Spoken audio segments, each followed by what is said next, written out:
Olá, bom dia para todos, na paz de nosso Senhor e Salvador Jesus Cristo. Vai tudo bem com vocês? Quero desejar a todos um feliz domingo. Hoje é 12 de 2025. Queridos, nesta oportunidade, nós queremos falar sobre os apóstolos Pedro e Paulo e as duas testemunhas do livro do Apocalipse. Qual a relação entre os apóstolos Pedro e Paulo com as duas testemunhas do livro do Apocalipse? Será que Pedro e Paulo são as duas testemunhas do Apocalipse? Bom, sabemos que, de acordo com alguns intérpretes da escola preterista, o livro do Apocalipse foi escrito antes do ano 70 e, por assim dizer, as duas testemunhas do livro do Apocalipse seriam os apóstolos Pedro e Paulo. Bom, neste vídeo nós vamos investigar esta teoria. Nós vamos tentar dar uma resposta aqui, positiva ou negativa. Vamos dar uma resposta para sim, que Pedro e Paulo são as duas testemunhas do Apocalipse, como também poderemos dar uma resposta para não. Ok, meus irmãos? Você é muito bem-vindo a este canal. Eu sou o professor Nathaniel Mendes de Castro. Ok? Sinta-se à vontade.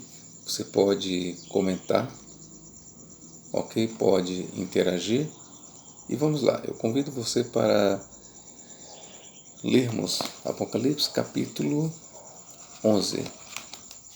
A partir do versículo 3. Olha o que diz. Vou encarregar as minhas duas testemunhas de profetizarem durante 1260 dias, que são 3 anos e meio, e estarão usando roupas de pano de saco. São elas as duas oliveiras e os 2 candelabros que se acham diante do Senhor da terra. Se alguém quiser causar-lhes dano, fogo sairá de sua boca e devorará os seus inimigos. É assim que deve morrer quem quiser causar-lhes dano. Eles estão autorizados a fechar o céu para que não chova enquanto profetizarem, e têm autoridade sobre as águas para transformá-las em sangue, como também para ferir a terra quantas vezes quiserem com todos os tipos de praga. Quando eles terminarem o seu testemunho, a besta que sobe do abismo lhes fará guerra, e os vencerá e os matará. E os seus cadáveres ficarão expostos na avenida principal da grande cidade, a qual é chamada espiritualmente Sodoma e Egito, e na qual o seu Senhor foi crucificado. Dentre os povos, tribos e línguas e nações, muitos verão os cadáveres deles durante 3 dias e meio. Não permitirão que sejam sepultados. Os moradores da terra se alegrarão ao vê-los e festejarão exultantes, dando presentes uns aos outros, porque os 2 profetas tinham causado aflição aos que habitam na terra. Passados os 3 dias e meio, entrou neles um espírito de vida procedente de Deus. Eles se puseram de pé, e grande temor caiu sobre os que os observavam. Ouvi então uma forte voz do céu que disse aos 2 profetas: Vinde para cá.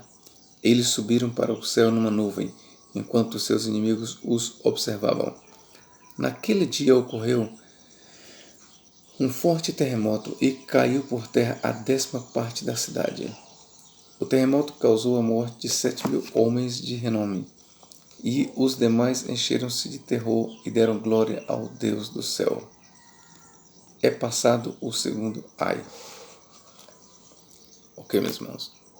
Vocês viram que eu li toda a narrativa que envolve as duas testemunhas, bem como o seu ministério. Bom, agora eu quero trazer para a nossa discussão uma outra leitura que fala exatamente dos apóstolos Pedro e Paulo. Ok, meus irmãos? Este relato ele está no Atos dos Apóstolos Pedro e Paulo. Esta obra ela foi escrita no quarto século da era cristã e ela se baseia em relatos muito mais antigos, como nos Atos de Pedro, e faz parte de uma remota tradição cristã de que os apóstolos Pedro e Paulo morreram em Roma. Vou ler aqui o relato para vocês, para servir como um paralelo, ou para nós paralelizarmos com o que acabamos de ler no livro do Apocalipse. Olha o que se diz sobre as mortes de Pedro e Paulo. Estou em Atos dos Apóstolos Pedro e Paulo. Nero disse: com que morte então eles morrerão? Agripa respondeu e disse: a mim me parece que Paulo deveria ser decapitado e que Pedro deveria ser crucificado. Nero disse: julgaste com excelência. Então Pedro e Paulo foram retirados da presença de Nero, e Paulo foi decapitado na estrada Ostesiana. E Pedro, tendo chegado até a cruz, disse: uma vez que meu Senhor Jesus Cristo, que desceu do céu à terra, foi levantado em pé sobre a cruz e decidiu chamar-me para o céu, minha cruz deve ser fixada de cabeça para baixo, de modo a voltar meus pés na direção do céu, pois não sou digno de ser crucificado como meu Senhor. E então, tendo invertido a cruz, eles o pregaram com os pés para cima. Continuando. E a morte dos santos e gloriosos apóstolos Pedro e Paulo foi no dia 29 do mês de junho, em Cristo Jesus nosso Senhor, a quem seja a glória e a força. Então, queridos, aqui nós temos no relato dos Atos dos Apóstolos Pedro e Paulo a narrativa da morte dos dois apóstolos. E de acordo com a tradição cristã, o que nós lemos aqui, Pedro e Paulo, eles morreram em Roma, por mandado de Nero. Eles morreram em Roma, que fique logo isso bem claro. E Pedro, ele foi crucificado de cabeça para baixo. E Paulo, ele foi decapitado. Ok, mas vamos deixar bem claro que quem foi o mandante? Nero. Onde eles morreram? Em Roma. O ano foi 68. Foi o mesmo ano em que Nero morreu. Então, no mesmo ano, Pedro e Paulo, eles foram mortos por mandado do imperador Nero, que foi o primeiro perseguidor da igreja na história do cristianismo. Bom, de acordo, como eu já falei com muitos, e até com os preteristas, então eles dizem que as duas testemunhas do livro do Apocalipse são exatamente os apóstolos Pedro e Paulo. Agora nós deveremos ler a narrativa e vamos ver se realmente a narrativa do capítulo 11 do Apocalipse pode nos dar base, pode trazer uma confirmação para isto. Onde eu coloquei a minha caneta? Vou usar essa outra. E vamos ver isso aqui.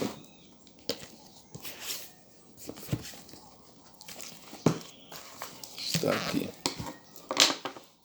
Vamos lá. Sobre as duas testemunhas. Primeiro vamos considerar algumas coisas. E darei poder às minhas duas testemunhas, e profetizarão por 1260 dias, vestidas de pano e saco. Bom, 1260 dias no calendário judaico corresponde a 3 anos e meio, ou 42 meses. Este é o período de tempo que as duas testemunhas, no relato do livro do Apocalipse, profetizarão ou pregarão. Não é dito em momento algum que Pedro e Paulo pregaram na cidade de Roma por 3 anos e meio. Não é dito isso. A tradição não diz isso. Mas vamos lá. Estas são as duas oliveiras e os dois castiçais que estão diante de Deus ou do Deus da terra. De acordo com muitos intérpretes, esta leitura ela diz o seguinte, que as duas testemunhas são dois homens que se encontram no céu diante de Deus. Ok, meus irmãos? De acordo com muitos intérpretes, esta leitura aqui, estas são as duas oliveiras e os dois castiçais que estão diante do Deus da terra. Bom, quando o Apocalipse foi escrito, então essas duas testemunhas elas já existiam e elas estavam diante do Deus da terra, ou seja, estavam no céu. Para uma boa parte dos intérpretes, para os pais da igreja, a tradição primitiva cristã, ela identificava então as duas testemunhas com os profetas Enoque e Elias. Se você pode ler no livro do Apocalipse de Elias e muitas outras obras, como por exemplo, o quarto livro de Esdras, ou Apocalipse de Esdras, capítulo 6, versículo 26, lá mostra que os profetas Enoque e Elias voltarão nos últimos dias. Vamos lá, meus irmãos. E se alguém lhes quiser fazer mal, fogo sairá da sua boca e devorará os seus inimigos. E se alguém lhes quiser fazer mal, importa que assim seja morto. Estas têm o poder para fechar o céu, para que não chova nos seus dias, nos dias da sua profecia. E têm o poder sobre as águas para convertê-las em sangue, e para ferir a terra com toda sorte de pragas quantas vezes quiserem. Bom, aqui na leitura, para sermos honestos, não está dizendo que as duas testemunhas fizeram isso. Mas sugere, pela leitura que temos, sugere que pelo fato de elas terem poder de fazer isso, fechar o céu, converter as águas em sangue e para ferir a terra com toda sorte de pragas, quantas vezes quiserem, sugere a leitura que elas assim o fizeram. Elas assim o fizeram. Então nós não vemos estas obras realizadas por Pedro e Paulo, nem em Jerusalém e nem em Roma. Esta é a verdade. Veja bem, o que eu vou ler aqui, em momento algum Pedro e Paulo realizaram. Estas têm o poder para fechar o céu, para que não chova nos dias da sua profecia, e têm o poder sobre as águas para convertê-las em sangue, e para ferir a terra com toda sorte de pragas quantas vezes quiserem. Pedro e Paulo não fizeram isso. Repito, você pode replicar e dizer, mas o texto não está dizendo que elas fizeram. Está dizendo apenas que elas têm o poder de fazer. Mas o texto, para sermos honestos, ele sugere que as duas testemunhas farão exatamente isso. E eu digo farão porque eu aqui estou trabalhando do ponto de vista do autor sagrado, que quando escrevia o livro do Apocalipse, as duas testemunhas ainda não tinham vindo. Ok? Quando eu digo farão, eu estou trabalhando sob a ótica teológica do escritor do livro do Apocalipse, que quando escreveu, ainda não tinha se cumprido o que ele estava escrevendo. Ok? Então vamos lá. Pedro e Paulo eles jamais fizeram o que Apocalipse 11:6 diz que as duas testemunhas têm o poder para fazer. Pedro e Paulo tinham o poder para fazer isso? Sim, mas não fizeram. Mas a leitura que sugere que as duas testemunhas farão exatamente esse tipo de obra, esses sinais ou esses milagres, ok, meus irmãos? E quando acabar o seu testemunho, a besta, e por besta aqui entenda o anticristo, que sobe do abismo, o abismo aqui é o Hades, lhes fará guerra e as fará e as vencerá e as matará. Outra coisa que eu quero chamar a sua atenção, eu estou fazendo uma leitura e uma interpretação sob o ponto de vista do autor sagrado. Entenda isso. E quando acabar o seu testemunho, a besta, que é o anticristo, que sobe do abismo, o abismo aqui é o Hades, meus irmãos. Quando o autor do livro do Apocalipse escreveu esta obra, a besta aqui ela estava no abismo, ou seja, ela estava no Hades. Qual é a ideia por trás desta afirmativa? É que a besta ela já tinha tido uma existência aqui nesta vida. Para o autor sagrado, esta besta aqui, que deverá lutar contra as duas testemunhas, é um homem que já teve passagem por esta vida. Na sua época, quando ele escrevia, a besta era um homem que já tinha existido, que no momento ela estava presa no Hades, no abismo, mas que em breve deveria retornar do abismo para fazer exatamente isso, lutar contra as duas testemunhas, perseguir o povo de Deus e tudo mais. Eu vou aqui dar uma pausa nesta leitura e vou dar uma explicação sobre o que eu estou dizendo aqui sobre a existência e a preexistência da besta. Olha o que ele diz aqui. Vamos lá. Apocalipse capítulo 13, versículo 3. E vi uma de suas cabeças como ferida de morte. Esta cabeça ferida de morte é exatamente a besta que é vista subir do abismo pelo autor. E a sua chaga mortal fora curada. Ora, vou interpretar. E vi uma de suas cabeças como ferida de morte. É o que eu disse. O fato de o autor identificar a besta aqui com uma das cabeças da besta, que, lembre-se, a besta que sobe do abismo, ela tem... Pronto.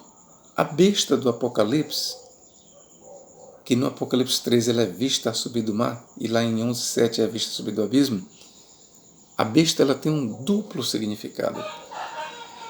A besta ela representa o Império Romano e também o seu rei maior, o seu imperador, ok?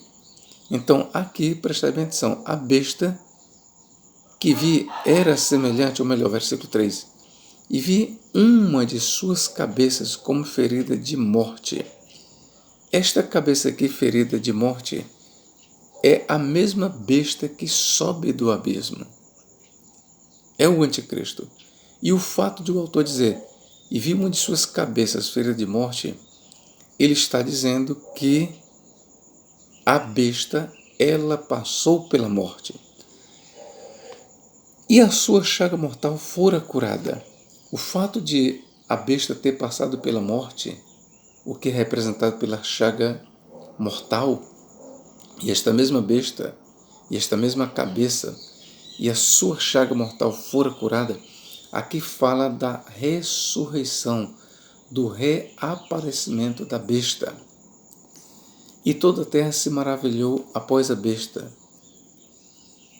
Ok, meus irmãos, nessas palavras aqui nós temos uma alusão à morte e à ressurreição da besta.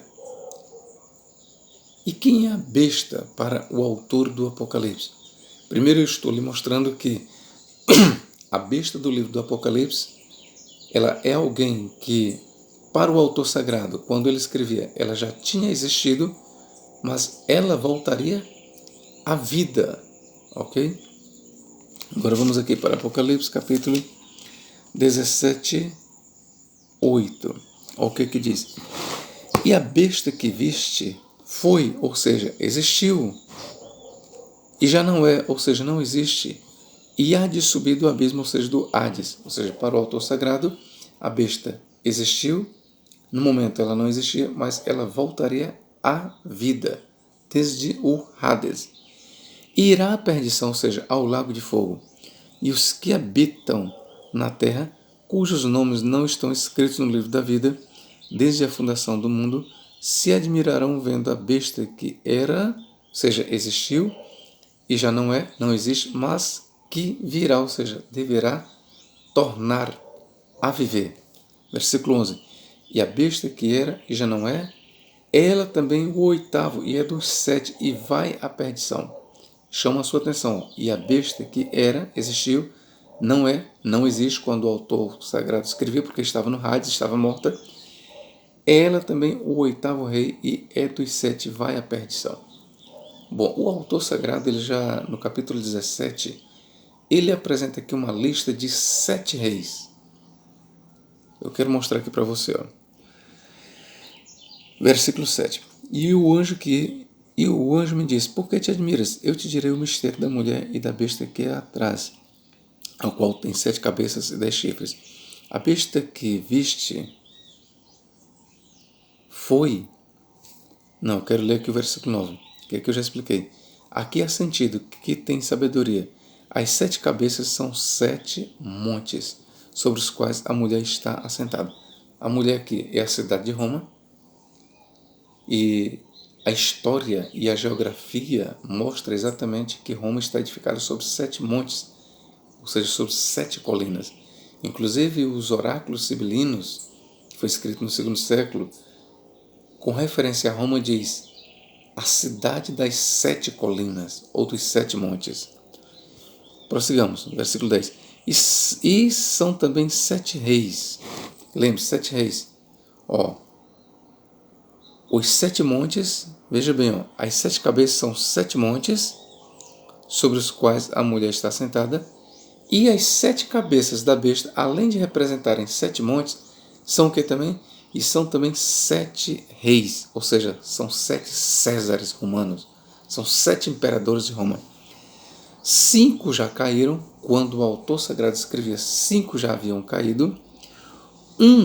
Existia, que ele diz, existe, quando ele escreveu. Dos 7 imperadores que ele mencionou, 5 já tinham caído, mas um estava vivo. O outro ainda não é vindo, e quando vier, convém que dure um pouco de tempo. Aí vamos aqui para o versículo 6. E a besta que era e não é ela também o oitavo, e é dos 7, vai à perdição. Veja, irmãos, o autor do Apocalipse, ele diz o que sobre a 7ª? Eu vou voltar no versículo 10. E são também 7 reis. 5 já caíram, um existe, é o 6º. Outro ainda não é vindo.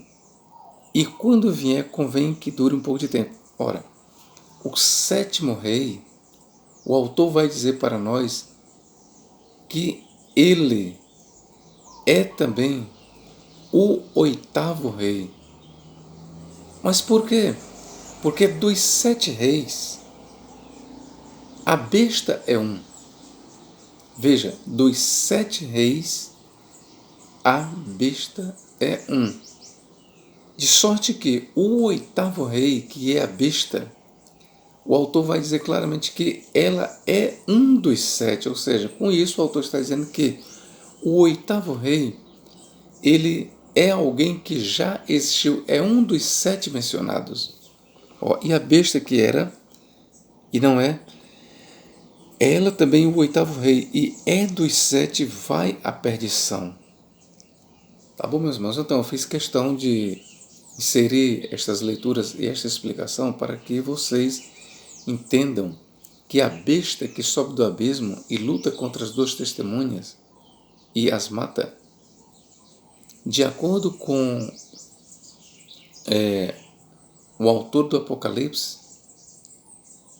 ele é alguém que a besta é alguém que já existiu e vai existir. E mais do que isso, o autor do Apocalipse, ele dá sinais de quem será o anticristo. Ora, visto ter sido identificado com um dos Césares, o anticristo é nada mais, nada menos do que o imperador Nero. O anticristo, ele é o imperador Nero. Eu quero aqui fazer uma leitura para vocês. Capítulo 13 do Apocalipse. O que é que diz? Aqui a sabedoria, aquele que tem entendimento calcula o número da besta, porque é o número de homem, e o seu número é 666. Ora, este valor numérico 666, os estudiosos eles já chegaram a esta conclusão. A numerologia diz que o valor numérico do nome Neron César ou Neron Kaiser, quando você pega a soma das letras Neron Kaiser, vai dar exatamente 666. Então, quando o autor sagrado diz aqui, aquele que tem entendimento calcula o número da besta, porque é o número de homem, e o seu número é 666, o autor está dizendo de forma não clara, ele está falando de forma codificada por meio de números. Ele está usando da gemátria para nós identificarmos o anticristo, a besta. Então o autor está dando pistas. O autor está dizendo que o anticristo é Nero. Então, quando o autor sagrado escreveu o livro do Apocalipse, Nero já estava morto. Ele deixa bem claro por quê? Porque ele diz, ela subirá do abismo. Então, quando o autor do Apocalipse escreveu, Nero estava morto e estava no abismo, no Hades, mas voltaria a subir. Ok, meus irmãos? Então, vamos voltar aqui. Pedro e Paulo são as duas testemunhas do livro do Apocalipse. Vamos continuar investigando. Pedro e Paulo foram mortos sob a ordem de Nero? Sim. A besta do Apocalipse é Nero? Sim. Ok. Até aí está dando certo. A besta do Apocalipse é Nero? Sim. Pedro e Paulo foram mortos sob as ordens de Nero? Sim. Mas vamos continuar a nossa leitura. E homens de vários povos e tribos e línguas e nações verão seu corpo morto por 3 dias e meio e não permitirão que o seu corpo morto seja posto em sepulcro. Aqui eu pergunto para os senhores. Pedro e Paulo passaram 3 dias mortos insepultos? Não. Não. A tradição diz que não. É só você ler o livro Atos de Pedro e Paulo, que eu acabei de ler. Não vou ler para nós não sermos tão cansativos aqui. Mas o relato diz que eles não passaram. Aliás, o relato não diz nada sobre isso, que eles passaram 3 dias e meio insepultos. E entenda que este relato aqui, ele é literal. Repito, que você traga isso em mente, não esqueça. Quando João escreveu o livro do Apocalipse, João escreveu nessa ótica, nessa perspectiva teológica, de que as duas testemunhas ainda não tinham vindo. Ok? Todo o relato do autor do Apocalipse aqui não havia se cumprido quando ele escreveu. Então, para o autor do Apocalipse, o que eu acabei de ler aqui no versículo 9 vai ter um cumprimento literal. Vou voltar. E homens de vários povos, tribos e línguas e nações verão seu corpo morto por 3 dias e meio. Verão no futuro. Então o autor coloca a morte deles no futuro. Ele esperava isso para o futuro. Claro, para um futuro próximo, sim, mas esperava. Verão seu corpo morto por 3 dias e meio e não permitirão que o seu corpo morto seja posto em sepulcros. Isso não aconteceu com os apóstolos Pedro e Paulo. Eles não ficaram insepultos por 3 dias e meio.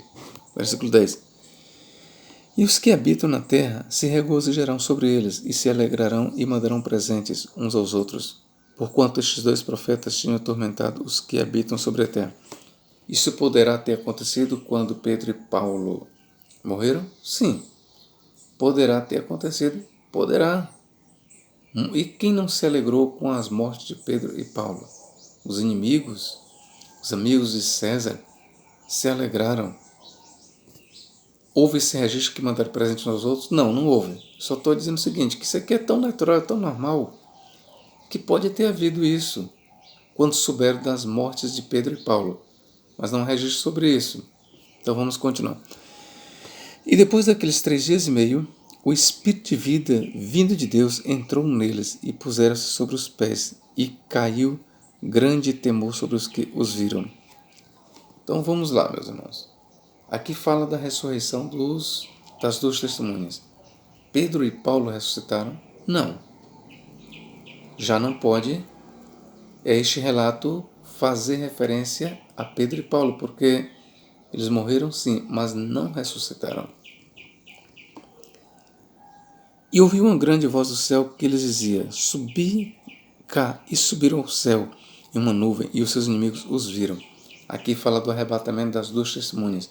Pedro e Paulo não foram arrebatados, nem ressuscitaram e nem foram arrebatados. E eu quero lhes dizer que o relato aqui não é figurado. O relato aqui ele é bem literal. Tal como se lê, tal o autor esperava que se cumprisse. E naquela mesma hora houve um grande terremoto e caiu a 10ª parte da cidade. E no terremoto foram mortos 7.000 homens, e os demais ficaram muito atemorizados e deram glória ao Deus do céu. Isso não aconteceu na cidade de Roma. E naquela mesma hora houve um grande terremoto. Quando Pedro e Paulo foram mortos, isso não aconteceu. Não aconteceu. E caiu a 10ª parte da cidade. Isso não aconteceu em Roma, quando Pedro e Paulo foram mortos. E no terremoto foram mortos 7.000 homens. Não há registro de que isso tenha acontecido. E os demais ficaram muito temorizados e deram glória ao Deus do céu. Aqui fala de conversão. Não há registro de que quando Pedro e Paulo foram mortos, se converteram 7.000 romanos, 7.000 homens. Não há. É passado o segundo ai, eis que o terceiro ai virá. Eu quero chamar a atenção aqui para uma coisa bem aqui para vocês. A tradição diz que Pedro e Paulo morreram em Roma. Mas a cidade aqui, que serviu de palco para a morte das duas testemunhas, será que é a cidade de Roma? Vamos ver aqui. Versículo 8. E jazerá o seu corpo morto na praça da grande cidade. Grande cidade. Quando você vai para outros relatos aqui no livro do Apocalipse, esta expressão grande cidade, ela é uma referência à cidade de Roma. Ok, eu não vou pegar todas as referências, mas as outras referências que você encontrar daqui para frente no livro do Apocalipse, até onde vai a minha memória, a expressão grande cidade é usada para a cidade de Roma. Mas será que o fato de a expressão grande cidade, a partir, vamos dizer, dos capítulos 16 em diante, a expressão grande cidade ser usada para Roma, será que faz com que esta grande cidade aqui seja a cidade de Roma? Continuemos a leitura. E jazerá o seu corpo morto na praça da grande cidade, que espiritualmente se chama Sodoma e Egito. Professor, espiritualmente a cidade de Roma, ela poderia sim, ela era uma Sodoma e Egito. Sim, eu concordo com você. Eu posso aplicar, eu posso chamar a cidade de Roma dos primeiros dias ali, dos dias em que o livro do Apocalipse foi escrito, eu posso sim dizer, eu posso chamar a cidade de Roma de Sodoma e Egito, espiritualmente falando, eu posso, porque a moral de Roma naquela época era degradante, era tal qual a moral de Sodoma e Egito. Mas vamos prosseguir. Esta grande cidade, que o autor diz que espiritualmente se chama Sodoma e Egito, agora ele vai dizer, ele vai dar sinais para nós. Qual é essa cidade? Onde o seu Senhor também foi crucificado. Aqui faz a diferença. As duas testemunhas, elas morrerão na grande cidade que espiritualmente se chama Sodoma e Egito, onde também o seu Senhor foi crucificado. Ora, o Senhor em questão aqui é Cristo. E por que eu sei? Porque está dizendo aqui, onde o seu Senhor também foi crucificado. Meus irmãos, agora eu pergunto para vocês, Cristo foi crucificado na cidade de Roma? Não. Cristo foi crucificado em Jerusalém. Cristo não foi crucificado na cidade de Roma. Cristo, ele foi crucificado fora das portas de Jerusalém. Estou sendo bem preciso. E de forma, vamos dizer, não tão precisa, Cristo foi crucificado na cidade de Jerusalém. Esta é a verdade. Então, quando o autor diz assim, onde o seu Senhor também foi crucificado, ele está dizendo o quê? Que Cristo foi crucificado na cidade de Jerusalém. Então, esta cidade aqui em questão, a grande cidade aqui em questão, é a cidade de Jerusalém. Não é a cidade de Roma. Ah, professor, mas esta expressão grande cidade, mais para frente a gente vê que é Roma. Sim, é Roma, mas aqui não. Esta cidade aqui não é a grande Babilônia, que é chamada de grande cidade no livro do Apocalipse, que é Roma. Não. Esta grande cidade aqui é a cidade de Jerusalém. Então, meus irmãos, este relato aqui mostra que as duas testemunhas travarão uma luta mortal contra a besta e serão mortas na praça da grande cidade que espiritualmente se chama Sodoma e Egito, onde também o seu Senhor foi crucificado. Ora, estas descrições aqui, elas só podem ser aplicadas à cidade de Jerusalém. E por que que eu sei? Isso é definitivo. Por quê? Porque o autor diz claramente onde o seu Senhor também foi crucificado. A descrição aqui ela é literal. Eu não posso espiritualizar e dizer, não, o Senhor foi crucificado em Roma.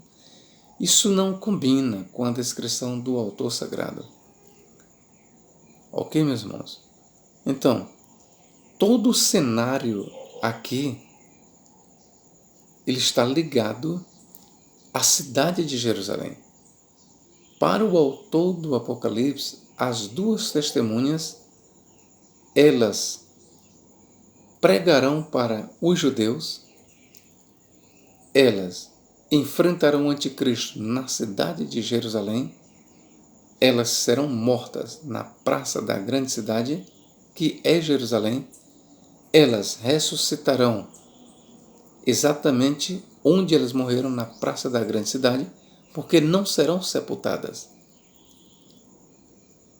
E subirão para o céu. Isso não aconteceu com os apóstolos Pedro e Paulo. Isso não aconteceu. Pedro e Paulo, conforme a tradição, morreram em Roma e não na cidade de Jerusalém. Ok? Então nós não podemos concordar com esta interpretação de que as duas testemunhas são os apóstolos Pedro e Paulo. Por que não são? Porque o relato do capítulo 11, ainda que aqui e acolá tenha uma figura de linguagem, mas o relato, 90% ou mais, ele é literal. Ok, meus irmãos? Ele é literal. Então não combina dizer que os apóstolos Pedro e Paulo são as duas testemunhas do livro do Apocalipse. E digo novamente, de acordo com a interpretação primitiva da igreja, as duas testemunhas serão Enoque e Elias. Ok? Há outras interpretações antigas, era minoria, mas havia, que diziam que as duas testemunhas serão Arão e Moisés. Outros ainda diziam que serão as duas testemunhas serão Elias, ou Moisés e Elias. E eles dizem por quê? Os que identificam as duas testemunhas com Moisés e Elias, eles dizem por causa disso bem aqui, essa leitura aqui, ó. Estes têm o poder para fechar o céu. Isso lembra de Elias, para que não chova nos dias da sua profecia. E tem o poder sobre as águas para convertê-las em sangue. Isto lembra Moisés. Para ferir a terra com toda sorte de pragas. Lembra Moisés. Quantas vezes quiserem. Então, na leitura do versículo 6, as coisas que as duas testemunhas farão, é óbvio que elas nos fazem lembrar de Moisés e de Elias. Mas a partir daí a gente não pode, de forma nenhuma, dizer que as duas testemunhas são Moisés e Elias, porque a base é fraca. A base é fraca.